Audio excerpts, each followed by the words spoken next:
So when we did these yesterday, day before, whenever we did these a few days ago, 13 is also 4. It's made of 1 and 3, but together it equals 4. So 13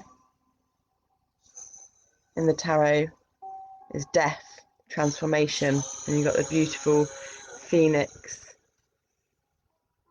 there that rises from the ashes.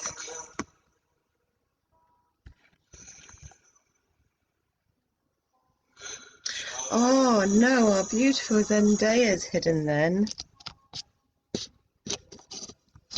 Just see how it works over this side.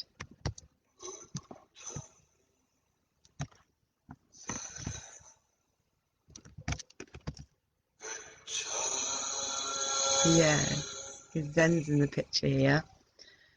So death, 13.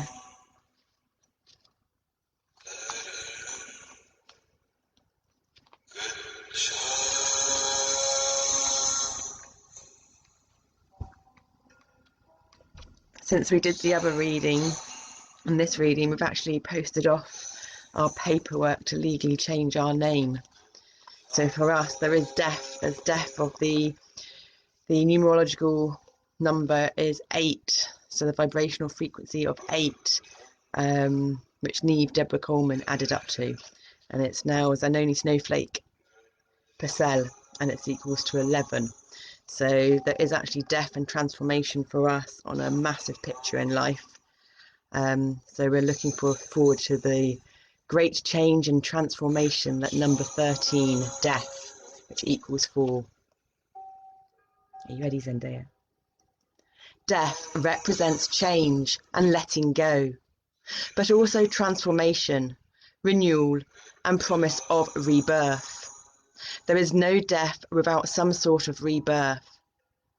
The death key's number is 13, thought by some as an unlucky number, but I prefer to think of it as a challenging number and one of transformation and resurrection. When some view this card, they think immediately of a physical death. In the tarot, the death card can symbolize the death of one's ego, the ending of a project, relationship, pattern, or some emotional or physical experience. A part of you or something in your life is dying. Change is at hand, and it is out of your control. It is impending. Resistance brings fear and dread, not wanting to feel the pain and sadness. Strangely, the death key is your ally, reminding you of the ever-changing cycles of life. The experience of death and rebirth are constantly occurring around us, transforming the present into new days, seasons, lives, and paths. Death brings completion, with the opportunity of restart and renewal. The death key promises if you release what you cling to so dearly, it will transform the dark unknowing into the light of a bigger picture and perspective. As a cycle in your life comes to an end, the seed of something else is in the offering. Death of any sort is a fearful experience. Shamanic initiation rituals takes one into a trial death experience, tricking the ego into thinking it has died a physical death, and then taking it back through the portal of rebirth into the world. When you go through your own cycle of death and rebirth, it raises your awareness to a higher understanding of your life purpose. It is a sobering experience and never easy, never easy. Thus, the reason you fear it. The death key usually brings some sort of the greatest transformation and changes in your life. It brings you to your knees and eliminates what is false and isn't working. It shifts you from stagnation. It takes you through the dark portal of unknowing into the light, bringing new opportunity, deeper spiritual understanding, and gratitude for life. The death key wants you to confront what you resist. You may be reluctant to let go, but it only creates more pain with no completion or healing and no opportunity for rebirth.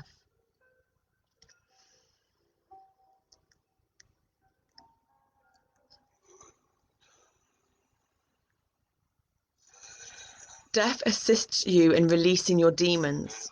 When times are difficult, it wants you to trust in the divine. Your faith in the divine and the love in your heart will pull you through the darkness. Every moment is a new experience if you are open to it. Acceptance is key in releasing fear and pain. If your heart does not resist, your spirit will be filled with the grace of divine light, and you will come back from the darkness renewed like the first breath of spring. The death key represents challenging changes in your life. Your remembrance of the death key experience will leave an impression on your heart and soul, as the waves of healing love and time slowly soothe the pain of the dark void within. Your life can shift to embrace all, the light and the dark, and in your soul, you will know you are richer for it. Symbolism in the death image. In Egyptian mythology, Nui, Nut, is the star goddess of infinite space. She swallows the sun each evening, spreading her starry blanket of boundless possibilities, rebirthing it the next morning. The golden stars above her body represent limitless possibilities and choices. She is the great mother who guards life and takes it back. 3 suns in her belly represent life, death, and rebirth. The first sun is the setting sun, which she takes into the darkness of her belly, death. The second sun is the seed of new life, gestating, which is then birthed into a new day, rebirth, the third sun. Nui creates a starry portal with the phoenix. The golden phoenix represents rebirth out of its own ashes of death, rising from the ashes to the transformative phoenix. Rising from the ashes, the transformative phoenix represents rebirth and vision. As legend has it, the phoenix burns itself, old ways, only to resurrect again, bringing a golden egg, as promise of the continual cycle of the death and rebirth process. The figure of death stands as the front of the portal. Death itself has no face. There is a silent, dark, quiet, empty void when something dies in you. It is a place one has to accept and enter. Death wears the grey robe of wisdom that is clasped with a white rose of purity, truth, and desire. The spiral represents the continual cycle of life, death, and rebirth. Death holds the golden egg of rebirth from the phoenix in its skeleton hand, representing new life awaiting. The butterfly flies into the dark, empty space to transform the dark void into light. The astrological aspect is Scorpio. Powerful and intense Scorpio feels at very deep levels, challenging one to dig deep and find personal truth. Challenging one to dig deep and find personal truth. Thus, to forge ahead with a brave heart when facing difficult life changes. Other symbols associated with Scorpio are the eagle symbolizing spirit and the snake representing regeneration. And that's the end of death. And then, so for us and our interpretation of the numbers, the tarot and the royals, you've got number 10, and then I know some people take all the royals as each meaning 1, but we take it as the first royal, the page, or some people call it the princesses. But in this pack, they mix the princesses with the princes. So there's 2 princesses and 2 princes. Then it's the knight, queen, king. So we're taking the page or the princes in this pack as 11, the knights as 12, the queens as 13, and the kings as 14. So all 4 queens equal 4 as well. So 4 being the foundation and the structure, which we find interesting because we know when we're learning, or we're still massively learning, but some of the stuff we've watched on Learning Tarot, one lady says that she thinks of the Empress as being all the queens in the pack, and that the Emperor is all the kings. Whereas when we've just discovered this thing on the numbers, it's actually that the Emperor is all the queens in the pack, and the Emperor, that is, and then the Empress is all the kings in the pack. And that is then the balances and the integration and harmony of the yang and the yin energies, the black and the white, because you've got your feminine and then you've got your masculine, but you've got your feminine within the masculine. So it may be a masculine body and a masculine exterior, but it's based on a feminine interior and vice versa. And that's when you have balance. So we do it in the order for us that is suited as well, and we're more in the mind. Hence why we start with the swords, and then generally we end up with the cups. But in this one it goes Queen of Swords, Queen of Cups, Queen of Pentacles, Queen of Wands. So we don't always do it by the exact each time, although some of us inside would like to do that. We actually are doing it by looking at the pictures and how the pictures make the body feel inside to then structure the order that it goes in. I remember, we've watched some of the stuff back and it says structure, but it's foundations, grounding, the square within the circle. That was it, because we started with the Fool, and the Fool's 0, but actually the Fool is the beginning of the pack 0, or the end of the pack. And the end of the pack of the Major Arcana is 22, which equals 4. So we found it very, really funny, really enlightening and great, because then you've got the Da Vinci thing of the circle and the square together, which is the masculine and the feminine together, which gives you foundation and structure and grounding. So yeah, even though it's a 0 is actually 4 as well. But in the world that we live in at the moment, it's the 0, 1, it's the binary, isn't it? Very fascinating. So the first one we're starting up on is the Queen of Swords.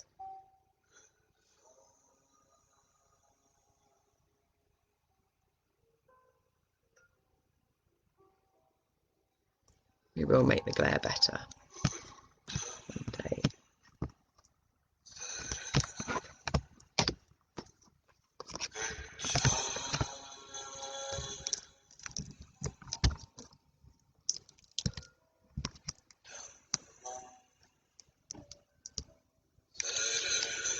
Queen of Swords. So we're taking these as number 13 as well. The third royal in the pack after number 10. And we love this book because they do, like we said before, they put them all together. So they put all the 4s together, all the queens together, all the 10s together, all the 3s together.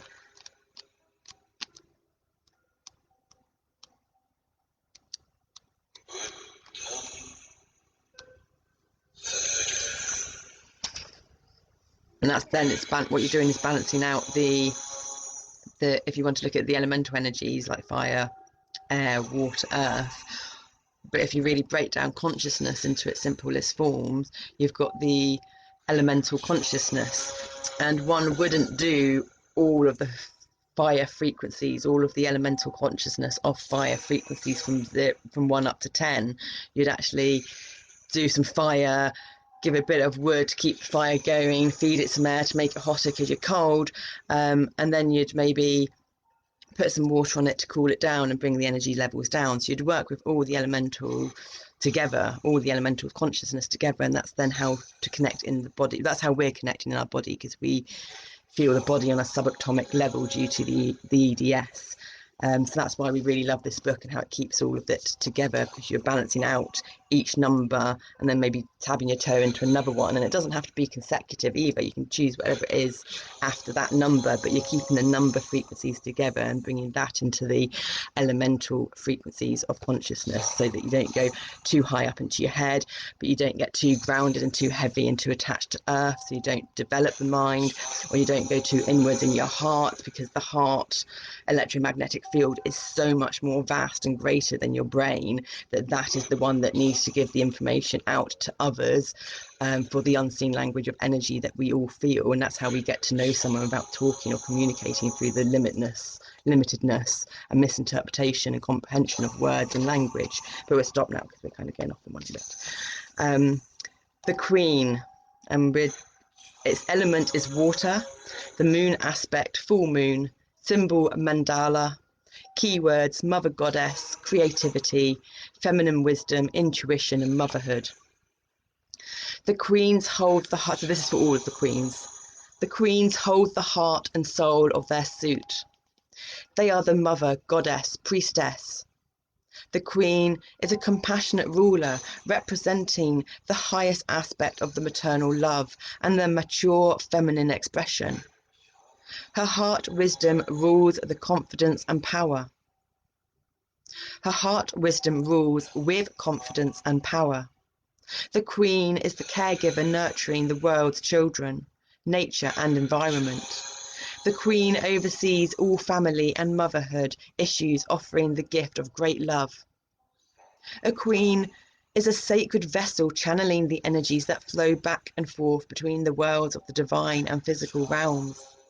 She sparks the creative life force in us, awakening the Kundalini. She holds the space to nurture inspired ideas into creation. Each queen has mastered knowledge, love, and inner strength from her suit and associated elements. All the queens share the element of water, bringing the gifts of empathy, intuitiveness, and emotional maturity, with each representing the feminine aspect of her suit's element: fire, water, air, and earth. The Queen of Wands has mastered the element of fire. Ascension, growth, passion, courage, and creative life force. The Queen of Cups has mastered the element of water, emotions, intuitiveness, fluidity, and unconditional love. The Queen of Swords has mastered the element of air, analytical mind, perception, clarity, and truth. The Queen of Pentacles has mastered the element of earth, connection to nature and Mother Earth, manifestation, and spiritual wealth. The four queens share aspects of the Empress, major arcana. The Empress and the queens are associated with number 3. It says different to what I said, but that's inside's going, oh, we're wrong, we got it wrong. It's like, no, we haven't, because this is the whole idea. It's about perspectives, it's about intuition, it's about understanding that there is one collective consciousness, Mother Gaia, resonance, harmony, truth. If you want to put it into sound.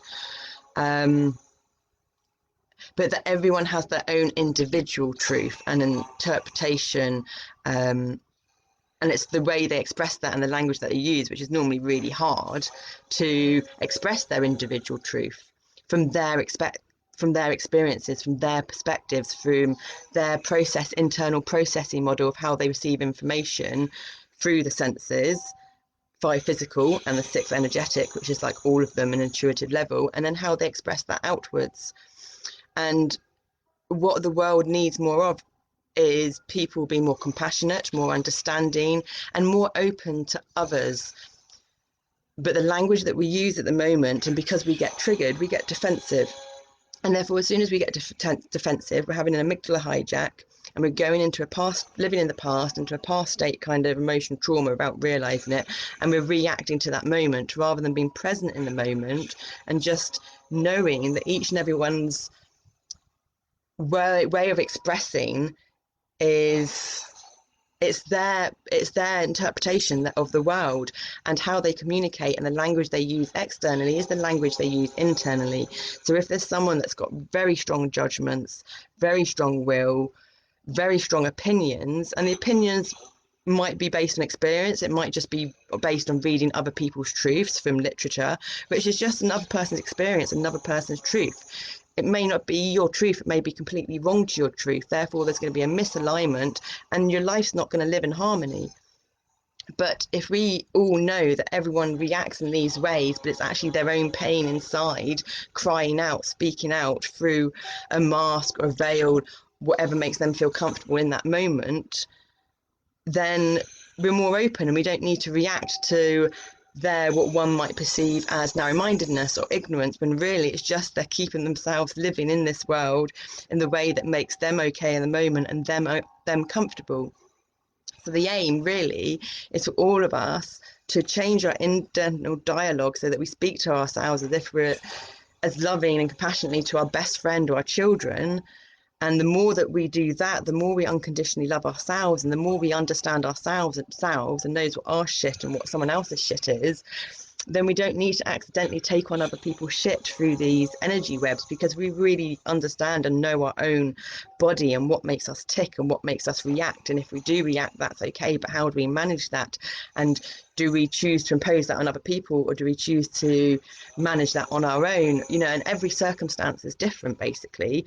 So even though this book is saying something different to what we just said earlier, it doesn't mean that the book's right and we're wrong, or that we're right and the book's wrong. There is no right or wrong. There's only what makes that individual feel comfortable with that information at the time, and how they structure it to be able to perceive life and the reality that they're in I don't know the right word there, a harmonic, balanced way. And if they're feeling extremely chaotic inside, but they don't let that out on the outside, it might come out through languages, through words, through expressions and other tones. You get some people, I know with autism you get a lot of tics and a lot of spasms and a lot of twitches, and that's the energy and the congestion releasing itself in the body, because people with autism also experience hypermobility and stiffness. So parts of the body would be hypermobile and parts would be stiff. So when the energy is flowing through the body of anxiety and chaos, and it hits a stiff moment, there's going to be like a rebound, like the waves. Think of the sea of consciousness, and the waves are coming in really quick and they're hitting up about the cliffs, and as soon as they hit this hard, dense, solid cliff, it splashes up and goes mad and goes wild. It's the same in our body. But if you came up with the sea and all that power and that rage of the sea coming up to a real soft sandy bank, it will completely demolish the sandy bank. And that's how the body works with tension and slack. The tension is the resistance, it is the stress. So we need stress in life, we just don't need stress how we perceive it at the moment, where too much stress causes illnesses. All physical illnesses manifest from all mental, emotional, spiritual, which is your generational and your family trauma, residing in your DNA, in your connective tissue, in your fascia.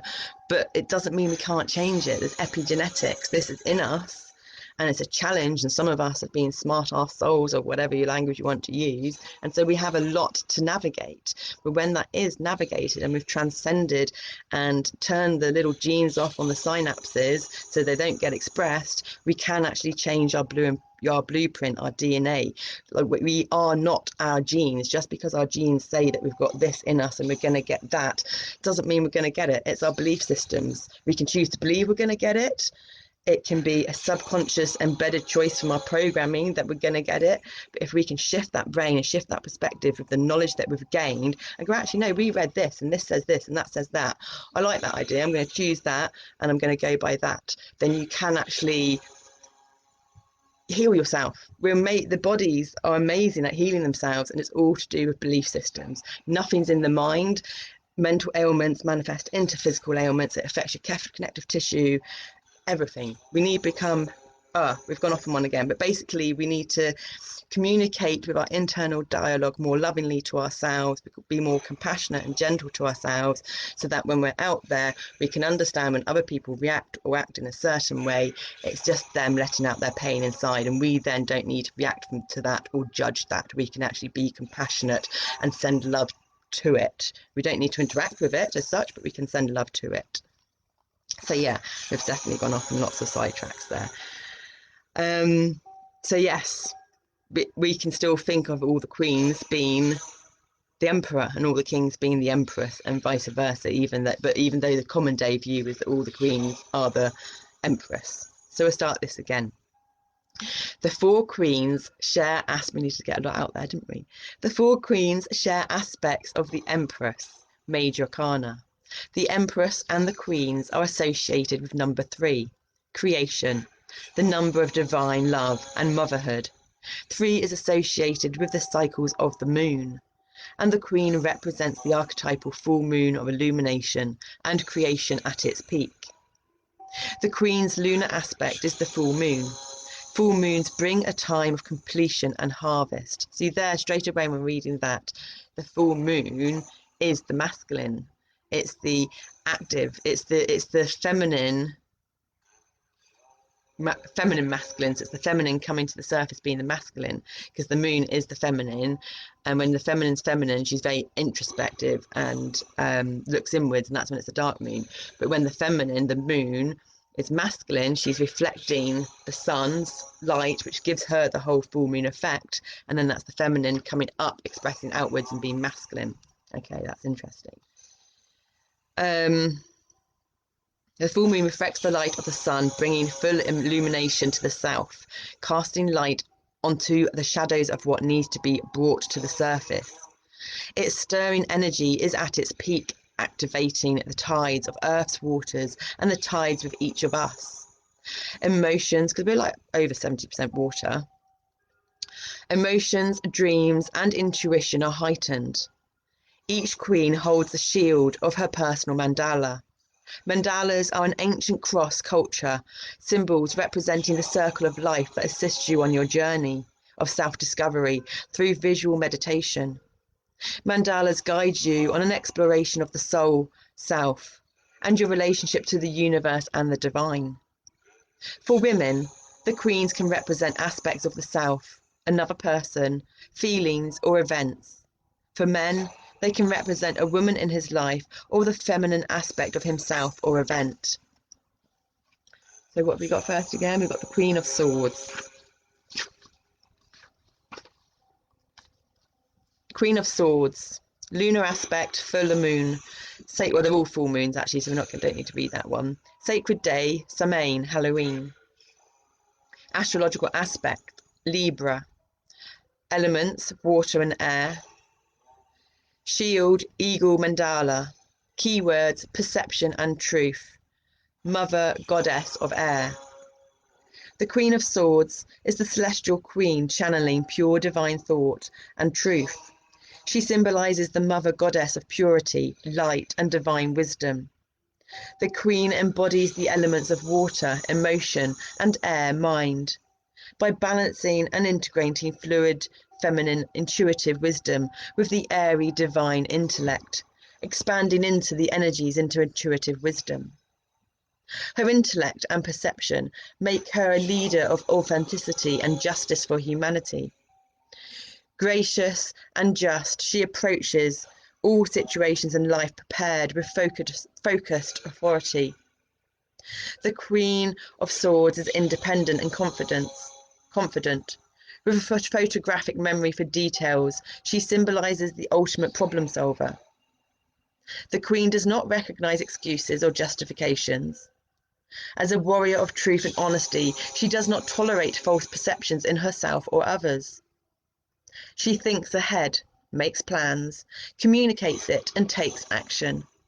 With a precise mind and strong will, she cuts through confusion, fear, and doubt.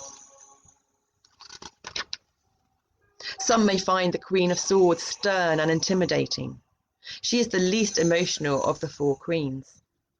The Queen of Swords shares the element of water with her sister queens, but her strong mind, air, fights the feelings of the heart, water. She has experienced deception, loss, sorrow, and life's hard knocks. Her independent, brilliant mind helped her survive her travels through the lessons of the suits of swords, rather than become a victim.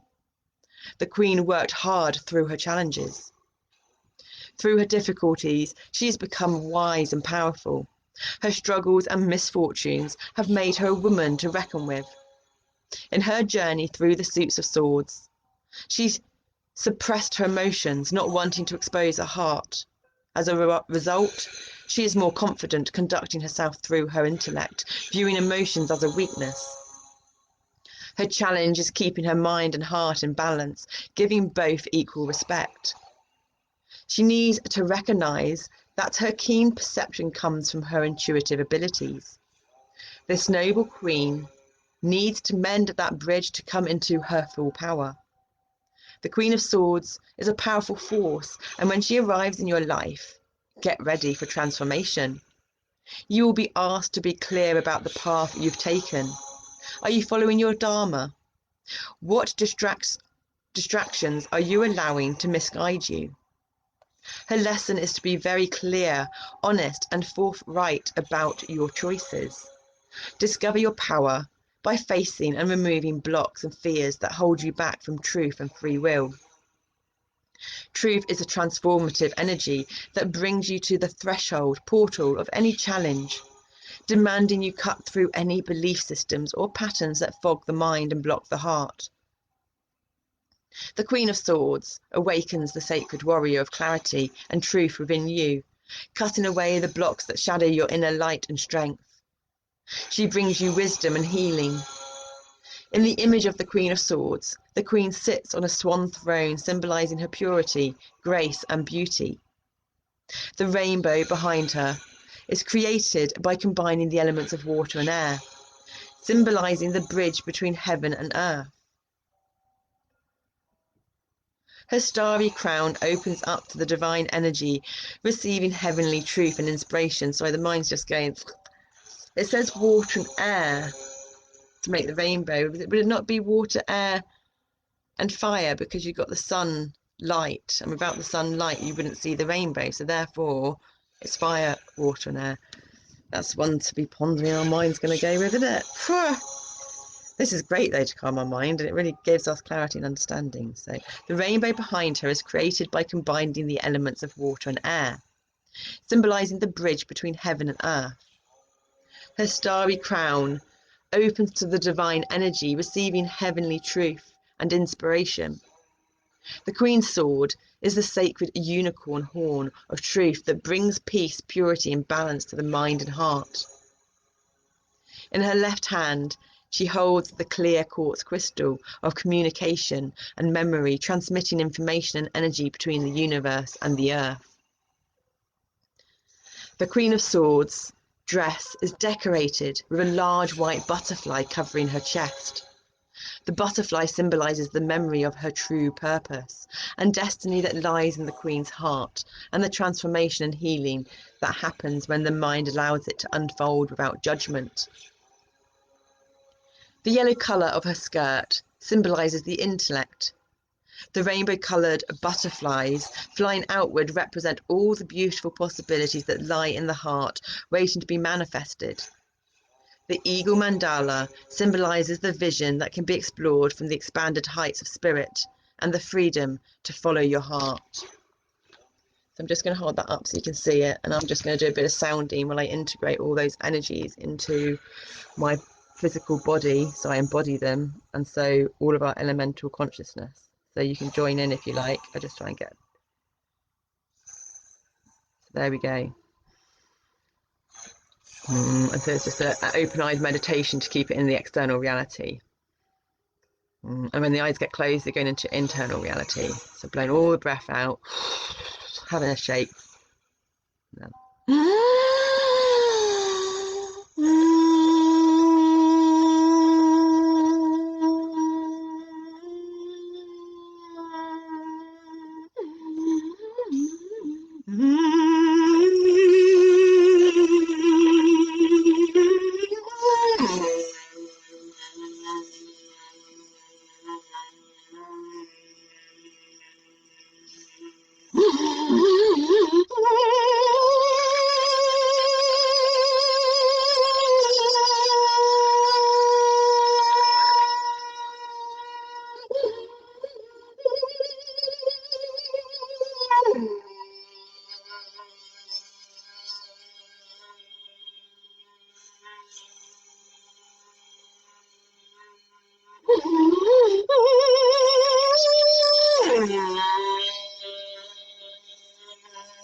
You never really know what's going to happen, whatever, but start doing the Fibonacci sequence. So there's the pulse reset of the Fibonacci sequence.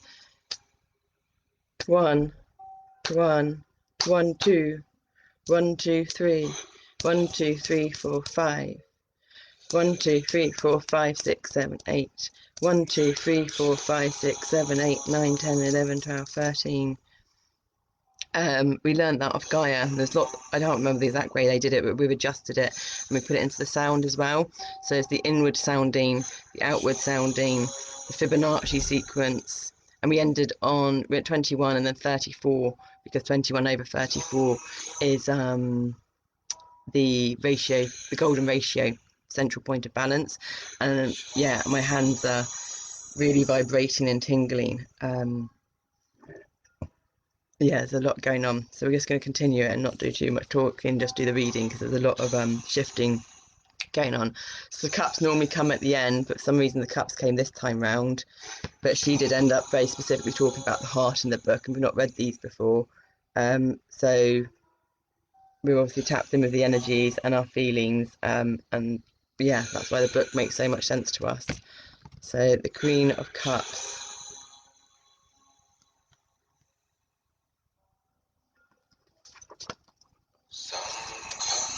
Because in here the next one's the Queen of Pentacles, even though she ends on the other one as freedom to follow your heart. So we've obviously gone on to the heart, and it ends with Pentacles, then it's the Swords, then it's the Cups. So the Cups comes first before. So the full moon, sacred day, Beltane, astrological aspect, Cancer, elements water and water, shield, mandala, keywords, heart of gold, mother goddess of water. The Queen of Cups is the ruler of the heart, the portal of divine love, and the keeper of the Holy Grail. The Grail she holds contains a magical elixir that follows from the deep well of universal love into the hearts of humanity to inspire, bringing peace and healing. She channels divine love, reflecting its infinite wisdom to the world around her. This wise and loving queen acts from the heart, offering unconditional love. She is highly intuitive, deeply spiritual, and extremely psychic. She listens and trusts her intuition. This queen is sure of herself, communicating her thoughts and feelings from a place of love without judgment or criticism.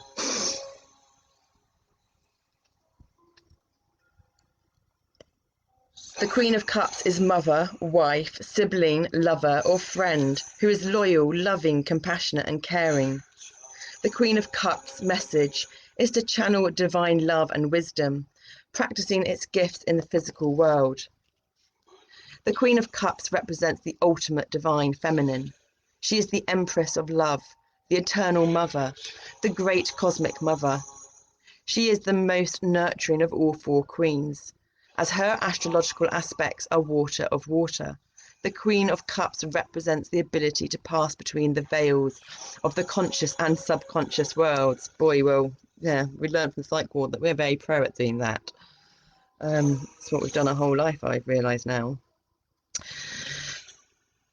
And we're very good at it.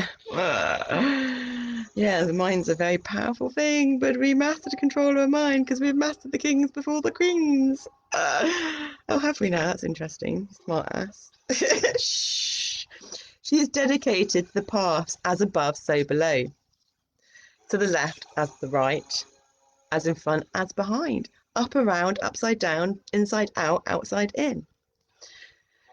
She is dedicated to the paths as above, so below, as within, so without.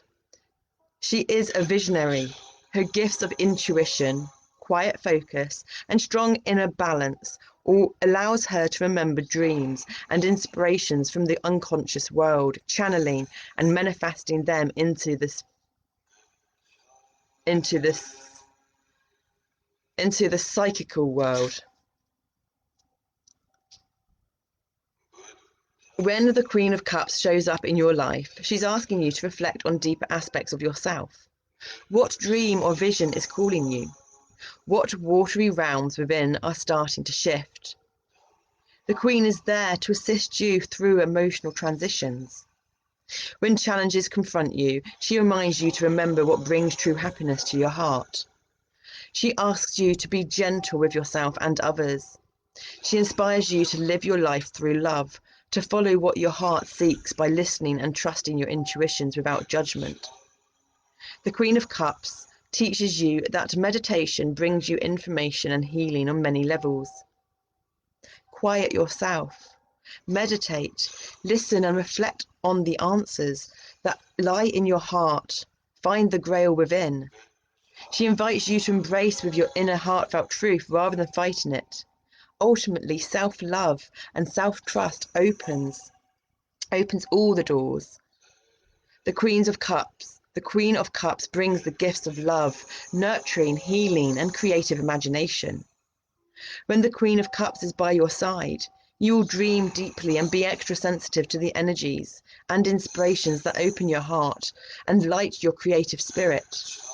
Listen. In the image of the Queen of Cups, the Queen holds the Holy Grail close to her heart. The Holy Grail is an ancient sacred vessel that brings the connection of the divine into one's natural world, manifesting in inconceivable spiritual abundance. For one to be able to accept this sacred gift, one's heart, body, and soul must be pure. The Queen's body is the sacred Grail vessel, symbolised by the larger grail surrounding her head and shoulders. Its stem flows through her chakras, and the front of the Grail submerges into the deep waters of all possibilities. Thus, illuminating the total being is symbolised by the full moon, rising out of the larger Grail and her crown chakra. The Grail is ingrained in the Queen's heart. The flow of its energy and gifts constantly cycle through her, sending love and blessings out to the physical world. The magical golden papyrus growing out in the deep subconscious waters burst with stars of everlasting existence. The fish represents our soul wisdom that seeks transcendence. The blue lotus flowers symbolize wisdom, purity, and enlightenment. The open lotus speaks of the enlightened self. The scarlet abyss was sacred to the Egyptians, symbolizing the connection of the heart and divine wisdom. Its message is to listen to the soul self. The Queen's necklace is embellished with pearls of divine wisdom. Her golden hair has 3 braids on either side of her head, representing cycle of the goddess, life, death, and rebirth. Her crown is made from scallop shells, precious jewels, and pearls. The Queen of Cups' crown is her badge of dedication, seeking the sacred path in one's heart that ascends to the divine light of love, receiving the gifts and answers that enrich and bless her total being. The Queen of Cups mandala is decorated with the 8-pointed lotus, symbolizing cosmic harmony. At the center are 3 spiraling cycles of the goddess. So we're just going to do a quick sounding again, but please, body, energies, breath, moment. I know we've got the sauna, you need to be careful. Need to change the patterning though. An open-eyed one again, please.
Sorry, that was a bit whatever there.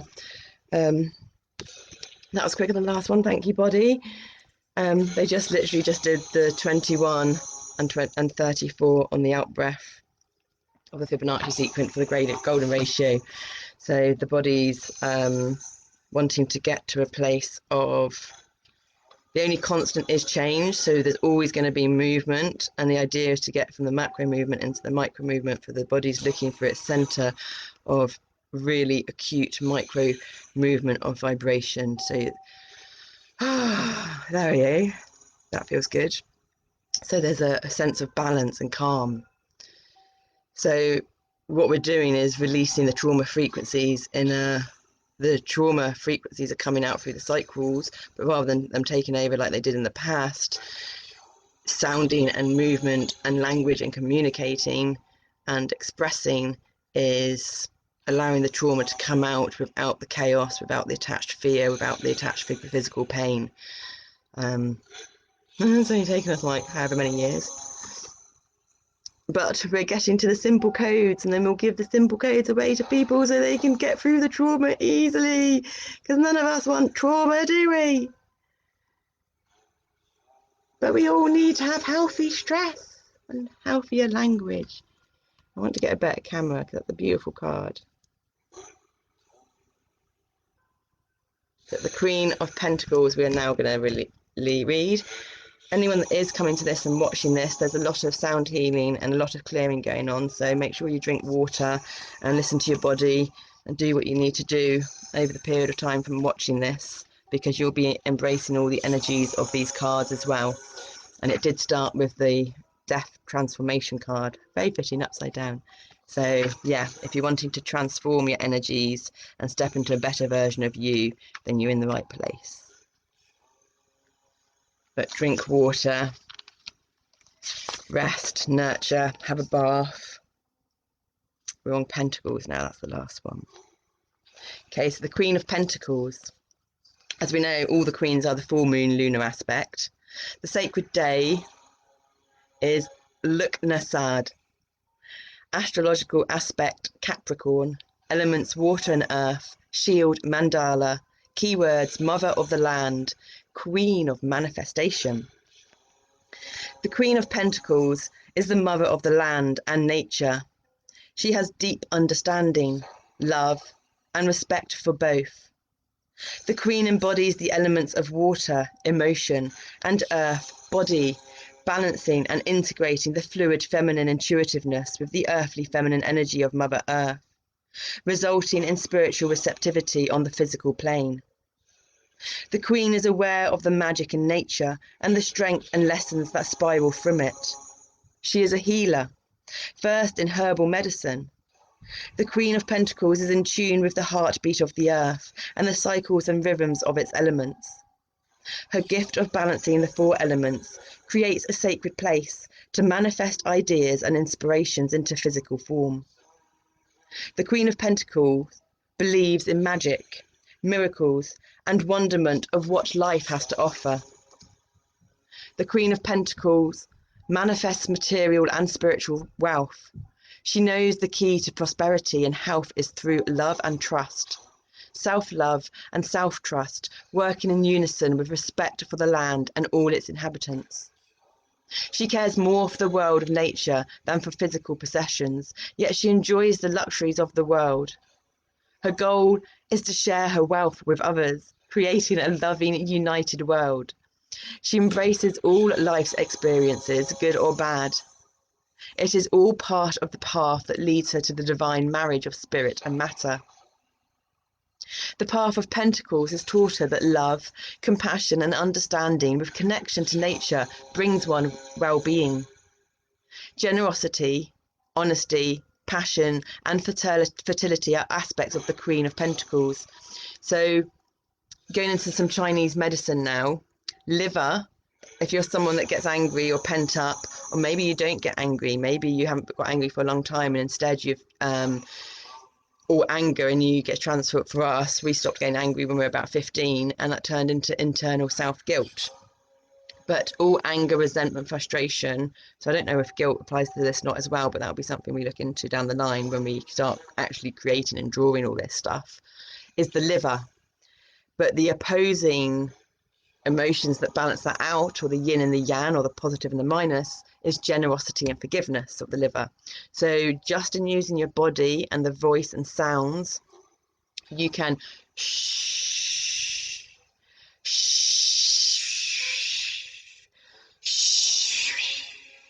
shush the inner guilt, shush the anger, shush it away. Like you do a baby, it calms, and then that brings out the qualities of generosity and forgiveness. And the liver is what detoxifies the body and regains so many toxins in everyday life, not just in physical form, but you get it through the chemical body the heart body, the mental body. It's like the toxins in the mental bodies, like your low vibration, negative thoughts, words spoken as hatred, and heart body, chemical bodies, the food body, physical bodies, then the toxins released through spots, etc. So it's all there. The physical body is just the lowest, densest, because it's physical, last incarnation of energy, basically, from where our understanding is. We need to not say basically, that's something that we need to learn. Generosity, honesty, passion, and fertility are aspects of the Queen of Pentacles. She is the most central. So yeah, next time you're getting angry or something, shh, away. Or next time you want to feel more generous, shh, it in. She is the most central of her sister queens. She symbolizes the physical divine, Mother Nature, and the earthly aspects of the major arcana's Empress. The Queen of Pentacles is mother, wife, sibling, lover, or friend that is steadfast, compassionate, and caring for the land and mankind. Through her love, nurturing, and devotion, she can bring life, beauty, and healing to any barren situations. When the Queen of Pentacles arrives, she brings her gifts of abundance and material gain. She helps raise your self-esteem by reconnecting to the soul self. The Queen of Pentacles signals the start of a creative period to develop and explore projects or ideas. She symbolizes pregnancy and motherhood. New relationships unfold, or an existing one becomes more intimate and sensual. Home, family, and community become very important. You are inspired to create a peaceful, nourishing, and comforting environment. The Queen inspires you to work on your inner garden, weed out what is not supporting you, and love and nurture the things that bring you true inner happiness. The Queen of Pentacles brings you comfort and healing. She encourages you to spend time in nature by reconnecting with its energy and cycles. Follow the path of the Queen of Pentacles. Quiet your mind and by meditating. Learn to love yourself and your life. Then realize the vast opportunities that are available to you. This Queen brings you the awareness of how magical life can be when you are in sync with Earth's energies, as well as recognizing the divine essence that life holds. In the image of the Queen of Pentacles, the Queen sits in a sacred grotto on the triple goddess throne of the apple tree. The apple tree is linked to the mystical land of Avalon. The apple tree symbolizes love, good health, faith, gratitude, happiness, and magic. Surrounding her are heart-shaped rocks. The waterfall symbolizes the healing love that is ever flowing. Her crown is made from ivy and columbine flowers with an iris at her crown chakra. A necklace of columbine covers her throat chakra, and an open iris lays on top of her heart chakra. Columbine is associated with the Holy Spirit, transcendence, and hope. The iris symbolizes faith, love, and wisdom. In her garden grows foxglove, fairy flowers. We used to put those on our finger, but it's poisonous. Be careful. Shh. That's a memory, isn't it? Thanks for sharing. Shh. We've not got much longer. Can we hold it 2 and then finish clearing ourselves later on, please? You told me no more. Yeah, we're okay. But we're able to finish, aren't we? Yeah. Okay, and we'll delve into this later with some movement and some sounding on the harmonium, yeah? Okay, thank you for being patient and understanding.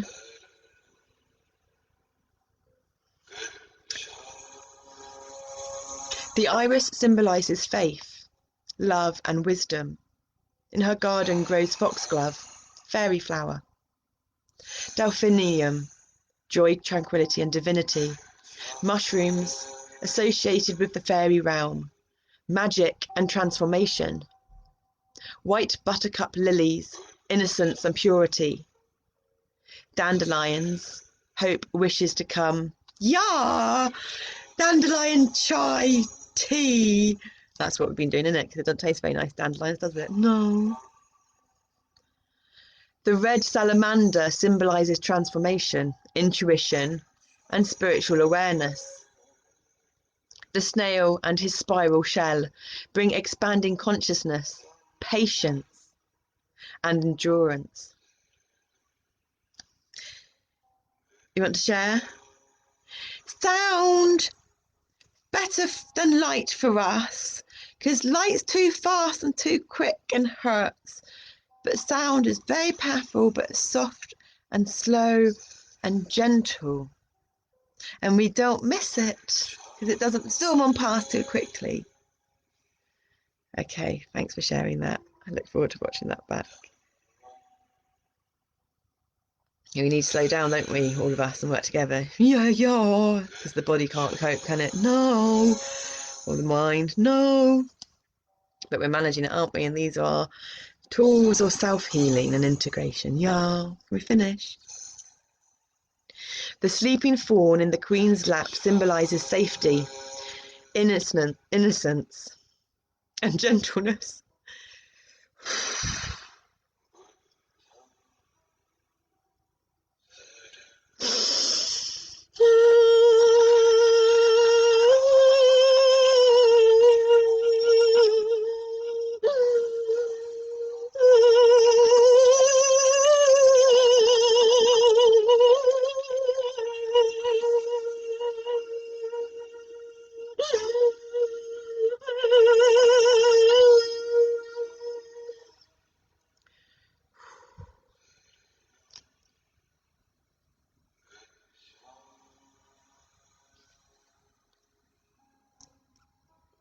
The sleeping fawn in the queen's lap symbolised safety, innocence, and gentleness.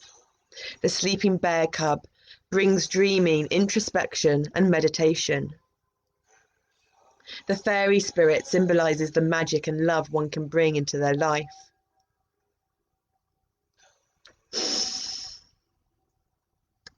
The Queen of Pentacles mandala holds the power of nature. The star in the centre emanates the source of spirit, unfolded into nature, always creating and manifesting miracles and love. And we just got the one more, the Queen of Wands. The Queen of Cups would take us into our emotions there. It wasn't the Queen of Cups, it was the Queen of Pentacles. Oh, so we're taken into our emotion, out of our mind into our emotions, and then we're grounded in our emotions. So the emotions that weren't serving us had to be released. Yeah. Oh, it's a more. Are we going to hold this still for them to see? Oh, there we go. That's good. Let's use the two hands. Stable it. Yeah. And then we're going to do our little bit of sound, open-eyed sounding. Is that a little black pussycat hidden in the darkness there? No, I think they said it was a bear cub. Oh, yeah. And look, they got a waterfall in background. And we like the figure of 8 spiral. And the 8-flowered star. It's pretty card. We like nature and water. Yeah, it's what we used to use, isn't it? Nature and water to help ourselves calm. That's why we've got our special garden, isn't it? That we manifested this place. Yeah, like it out there. We could spend some time in the summer house. That'd be good for us, wouldn't it? No good or bad, member. Oh yeah, we're not. But it would be healthy for our balance. So, oh, open-eyed meditations, talking. Can we just do a bit of sounding? Yeah. Spleen. So we can incorporate the spleen, the liver, and the heart with the depths of the psyche and the darkness of the shark. Wow. It's like a snake, but it's not a snake, but we are shedding old skins into of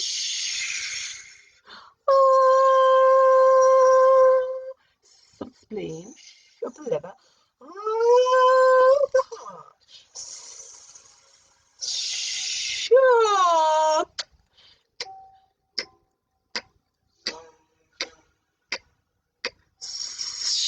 Shark. And what are sharks?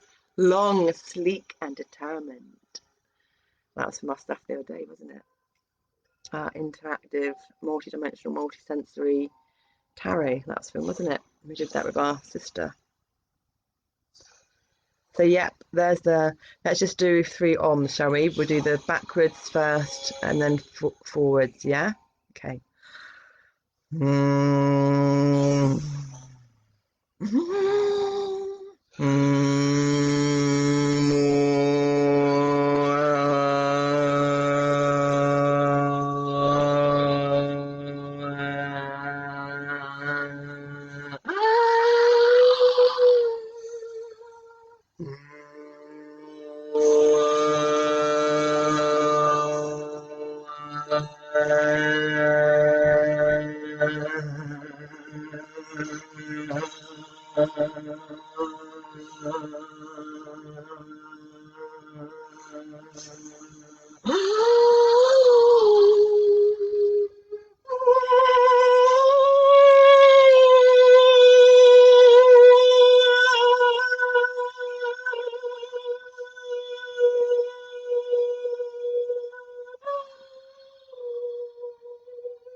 Okay, and the last one, it's got our Black Panther Bagheera, who's got like stars on him, and our new Leo, because we're in Leo now, because our birthday was on the 19th, which was day before yesterday, because we got all our paperwork signed off our new name, which makes us the Black Panther and the Lion. Black Panther stars, because we've transcended the unknown. All your little stories coming out now, aren't you? And there's the full moon, but it's the full moon when it's in the day. We got to do the meditation times and write our lunar stuff on the calendar. Yes, please. We've been wanting us to do that for a little while now. You ready for it, are you, today? Yeah, I think so. Might leave this back here now, because you can't really see Zendaya. And it looks better. And it looks bad enough as it is. So we don't want it to look badder and badder. There we go, that kind of works, doesn't it? So our last one, Queen of Wands, and as we know, it's the full moon.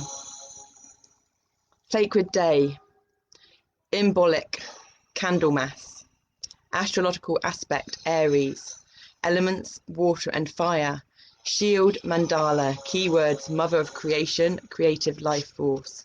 Yeah, well, Venus is in house 8 of transformation, which relates to the death, because 8 transformation is Scorpio, but and that's where our Venus is, and it's Aries, not Scorpio, but our Scorpio of transformation is in our house 4, and we're on the 4s.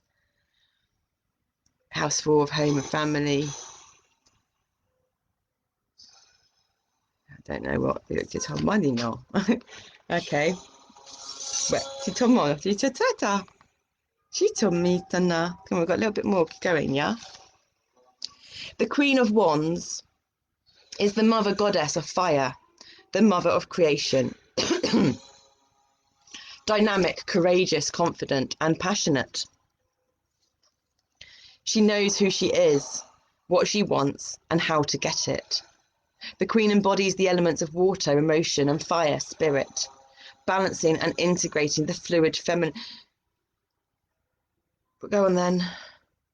But if they call fire spirit, then how do other people call the fifth element spirit? Because the fifth element can't be spirit if fire's spirit, because fire's an element. That's very true, but we'll answer that another time, okay? Okay, thank you.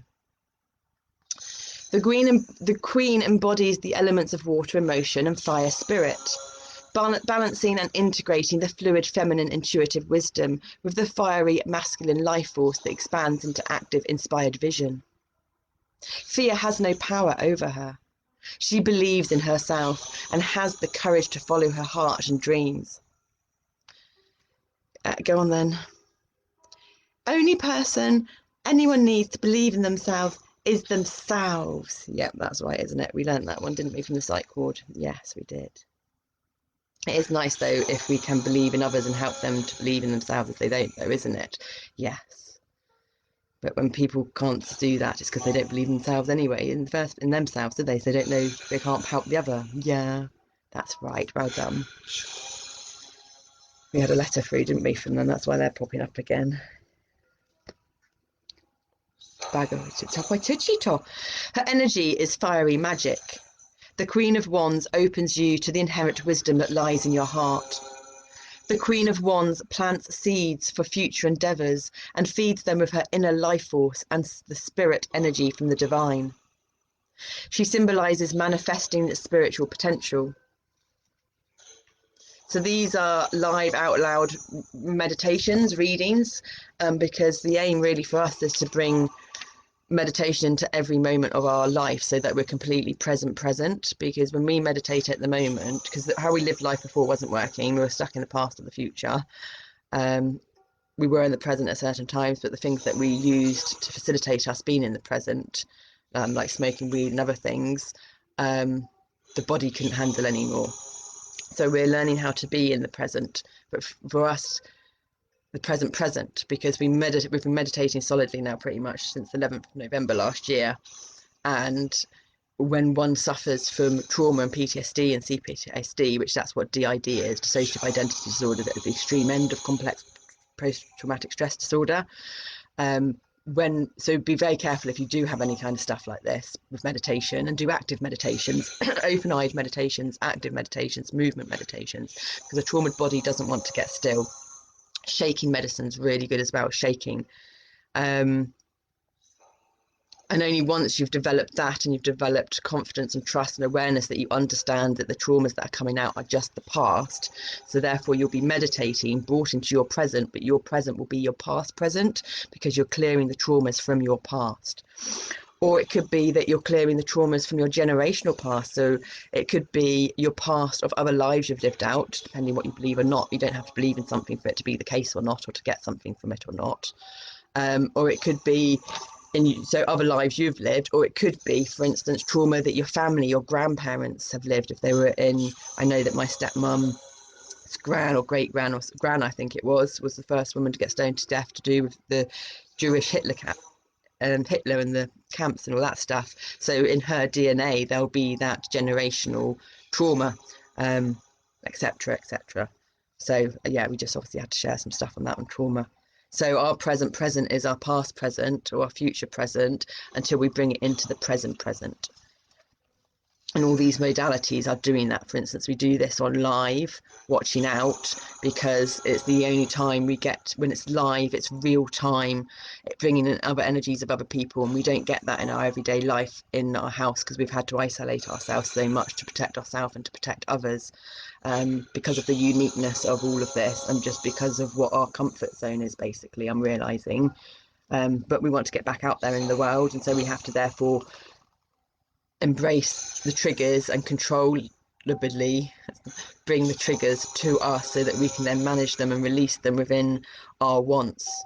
And that's the self-management of releasing trauma, rather than the trauma and the chaos taking over and causing such chaos and dissonance and fear within the mind or body. The Queen of Wands. The Queen of Wands is full of energy and loves a challenge. Once she is committed to a goal that is heartfelt and true to her, she will go forward with full determination and dedication. Her excitement for her life is intoxicating, inspiring others to explore, create and manifest their visions and dreams. And you can't do any of that until you've released all the traumas and those lower vibrational frequencies. She encourages one to look at things in a more expansive way.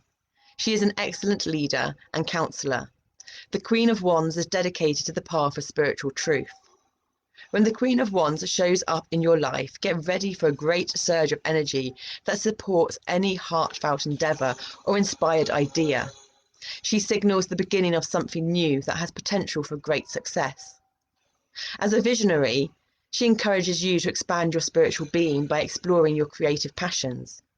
Be aware of the life force within and use the fire energy to burn away distractions so you can focus on the horizons of your dreams. Be very clear about what you want and align with it. She asks you to discover the deepest essence of who you are. Believe and trust in yourself. Deep healing on many levels can happen when we open ourselves to the dark unknown Kundalini, allowing it to ascend to the light. The Queen of Wands awakens the courage and fearless willpower that motivates manifestation of our dreams. Her lesson is to have the courage to live life fully, without fear, bringing the spiritual light of truth into your world. She brings creativity, success, and healing. The Queen encourages you to take charge and pursue your dreams. Her message is to live every day with joy and integrity as if it was your last. Enjoy life's gifts and experiences. Take them on with enthusiasm and vigour. The Queen of Wands wears the fiery sun crown. At the top of her crown, the flame of her Kundalini, her life force, ascends through the 7th chakra, opening her up to divine inspiration. She is a channel for the powerful creative energy of spirit. The Queen of Wands and St. Bridget, an Irish saint and the Irish Celtic goddess of fire, illumination and healing, share the same mastery of fire, bringing light and the promise of spring and rebirth. The Queen holds a sunflower mandala in her left hand, the feminine side of her body. The sunflower mandala is embellished with the Bridget cross of light and inspiration. At the centre is the star, reminding us of who we are and the source from whence we came.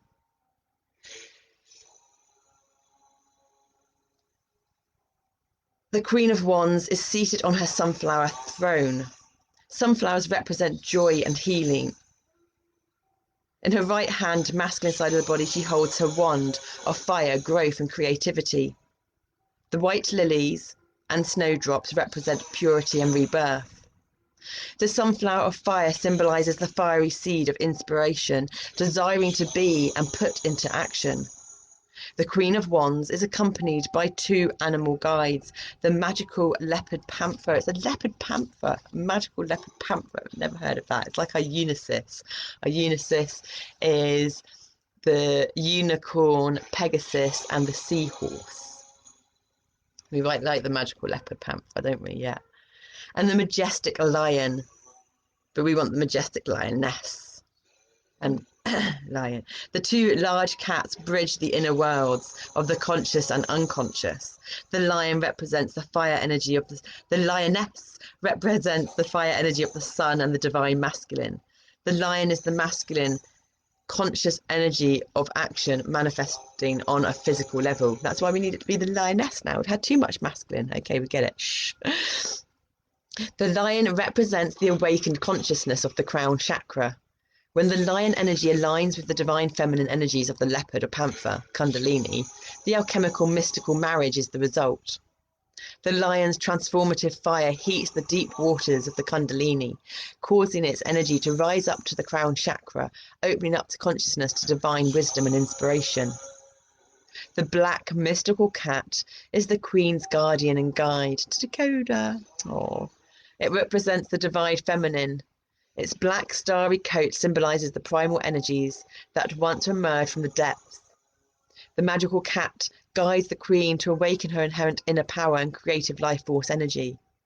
The leopard panther helps her retrieve what has been lost, reawakening and reclaiming the connection of the kundalini to spirit. Yeah, Chakotay came up there. Chakotay is our beautiful black cat that lives with us in our van, and it's his death, because he died young, just under the age of 2, that catalysed a lot of this. But, well, it had to be catalysed, otherwise something might not happen that's so good. But, you know, and he's with us in spirit, and we've got a beautiful Zendaya here, and a black Bagheera. So let's finish the session with open-eyed meditation, and if it goes into closed-eyed, it goes in closed-eyed.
And that ends the number 4 frequency, structure, foundation, grounding,